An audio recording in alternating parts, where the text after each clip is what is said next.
The storm sirens wailed through the small neighborhood as Officer Daniel Cries slammed his car door and sprinted toward the trembling little girl standing barefoot in the street. Her pajamas were soaked, her hair plastered to her cheeks, but it was her voice shaking, cracked, desperate that froze him in place. "Please, please help. He'll kill Mommy." Those 5 words cut sharper than any alarm. Before Daniel could respond, his canine partner, Shadow, a black German shepherd trained to sense danger, lunged forward, ears high, muscles coiled, barking in a direction that didn't make sense. Not toward the houses, not toward the woods, but toward something unseen. And in that moment, Daniel realized this wasn't a normal call. This wasn't even a rescue.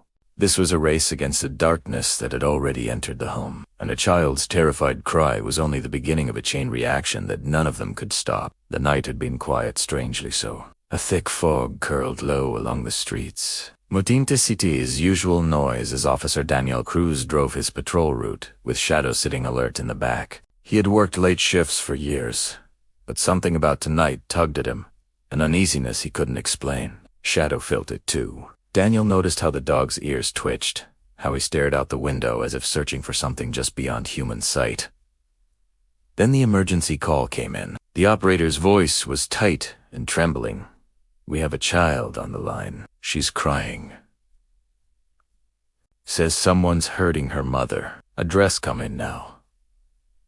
Daniel didn't wait for dispatch to finish. He flipped on his lights, hit the siren, and sped through the fog-soaked streets. His thoughts, race domestic calls, were always unpredictable, always dangerous, but something told him this one was different. When he turned onto Maple Ridge Lane, he saw her immediately. A tiny girl, no more than 6 or 7, standing barefoot in the middle of the road, her small arms wrapped around herself as if she were trying to hold her entire world together. Street lamp light flickered above her, making her look even smaller, almost ghost-like in the drifting fog. Daniel slowed just enough not to startle her before stepping out of the patrol car. "Sweetheart," he said gently, "are you hurt?" She shook her head, tears streaking mud across her face, and then she said it soft, terrified, but clear.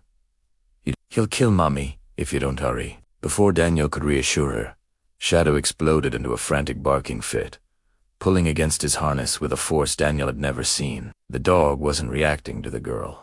He was reacting to danger near, immediate, suffocating. Shadow yanked again, this time toward a direction Daniel hadn't considered. The side yard, where the fog seemed unnaturally thick. The dog growled low.